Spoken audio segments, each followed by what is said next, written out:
First question's from Dave Assay. Go ahead. Dave, just that live BP session with Walker Buehler. Can you describe just the competition on the field and the fun that Mookie was having at the end? It was great. Obviously, there's competition. Mookie put a good swing on a breaking ball. And obviously, there's love and respect between players. And so Walker, where he's at, we got him up and down, getting his work in. It was a very productive day all the way around. We saw Muncy taking ground balls behind Seager at short. Was that just a numbers game, or are you actually thinking about him getting some time there?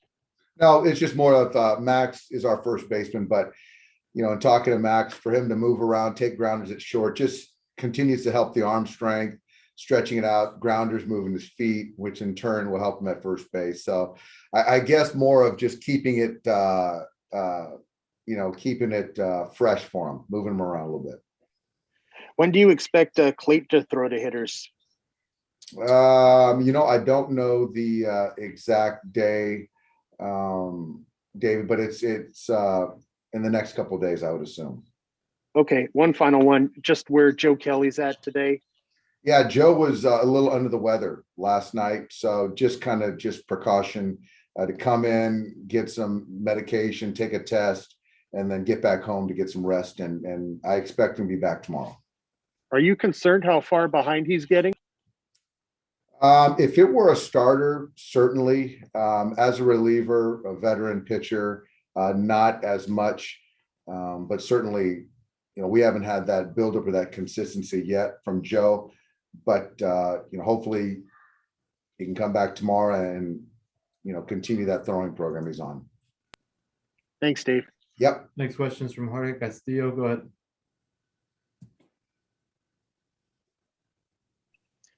Hi, Dave. How did Walker look out there to you? I thought he was good. Walker's never going to say he was really good, but the ball was coming out good. I think that he didn't have good feel with his slider today, but it was his first live session. I'm sure he was a little amped up competing, but it was a good session. When it comes to, obviously, you guys are, he's starting off on time as opposed to maybe last year when he was behind.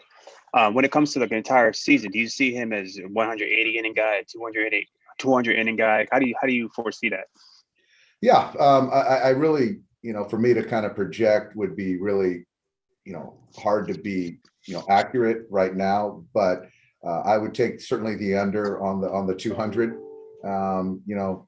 He's healthy, feels good. And I think we just got to be mindful of this year coming off of last year, and Walker's well aware of that. But what that looks like, I just really don't know.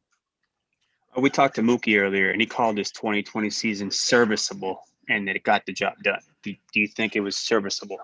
Man, if that, I'll take serviceable then. If that's what he classified it as. But Mookie, like all great players, they expect a lot from themselves. But there's a lot of things that he did that were underlying that helped us win baseball games and enhance, the Dodger organization. But I certainly would think it's more than serviceable. But ultimately, we won a championship, and that was the ultimate goal.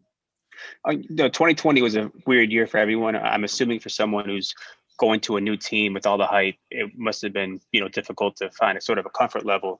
Do you feel like a guy like Mookie, who's now very comfortable with this team, could even enjoy greater success just because of the comfort level? Yeah, and I do. I do. I think that, one thing that you can say is that his comfort level now versus a year ago today is considerably better. I don't know how to project that, as far as statistics, but if a player is in a good headspace and the comfort level's there, certainly bodes well. But yeah, last spring training, then we had the stop. Then I think 2.0 of spring, he felt much better. And then, for us to come to an agreement on an extension or a contract, I think that gave him peace of mind also and showed the long-term investment. So with that, Mookie's in a fantastic place right now. And we've seen Chris Taylor take some ground balls at third base. She said earlier in the week that he was going to play more third base this season. What does that mean for second base? How do you see that playing out? Yeah, I think Gavin's going to be playing second base. I see CT at second base, and I think for me is looking at the roster and the value of Chris Taylor. It's important for me to make sure he's in there on a regular basis, and he's made it clear that it doesn't really matter where he plays. And so to have Justin there, to have Eddie Rios, and then to know that CT feels comfortable over there at third base at times, if need be, I think it's good for everyone. So is it safe to say that Chris Taylor won't be like an everyday second baseman? He'll be more of a guy who's bouncing around. Yeah, I think that's fair. I think that, CT's ability to move around the diamond, willingness, and also having done that, I think is best for the Dodgers. And also when you have the buy-in from the player, certainly makes it that much, puts us in an even better spot. Thank you. Any other questions for Dave? Go ahead, Ron.